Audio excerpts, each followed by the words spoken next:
ধরো এরকম আছে, আর তোমার কমন ফোল্ডার যেখানে থাকবে না কেন তোমরা এটাকে একটু ডিফারেন্ট ভাবে লিখতে পারো। এটা এভাবে লিখতে হবে এমন না, কমন ফোল্ডারে যাওয়া ফার্স্টে। এটা হচ্ছে আমার কমন ফোল্ডার।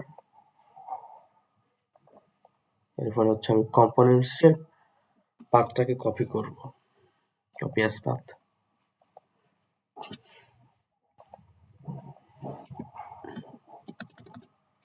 টুলফ্রি।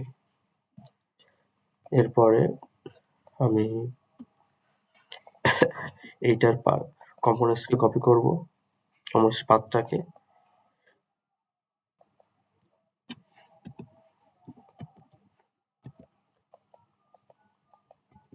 ডিলিট করে দিবা এগুলা, আর এইটাকে আপাতত ডিলিট করি। এখন ব্যাকস্ল্যাশের জায়গায় সব ফরওয়ার্ড স্ল্যাশ দিয়ে দাও।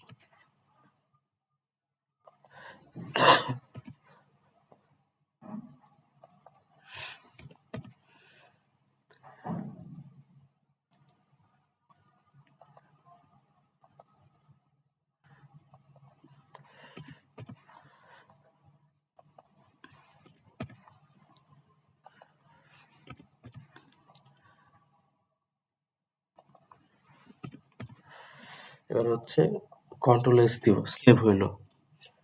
সেভ হইলে সবগুলো কনফিগারেশন করবে, করার পরে এইখানে যদি সবগুলো লাল চলে যায় তখন বুঝতে হবে যে অল ওকে।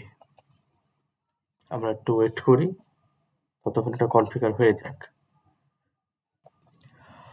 অনেকক্ষণ ওয়েট করার পর আমরা দেখতে পাচ্ছি যে আমাদের এখানে কোনো এরর নাই। আমরা এটা কিভাবে করছি হচ্ছে, এই যে কম্পোনেন্টের কপি করছি, কপি অ্যাজ পাথ করে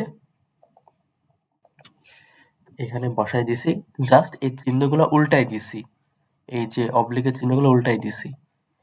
দেওয়ার পরে কন্ট্রোল এস করছি, মানে সেভ করছি। সেভ করার পর অনেকক্ষণ ওয়েট করার পরে আমরা ফাইনালি এগুলো পাইলাম, মানে সব কারেক্ট আছে। এখন বিল্ড করলে বিল্ড হবে। বিল্ড করে নিই। বিল্ড করতে হিউজ টাইম নিবে। ফাইনালি সাকসেসফুলি এটা বিল্ড হলো, অনেক সময় নিয়েছে।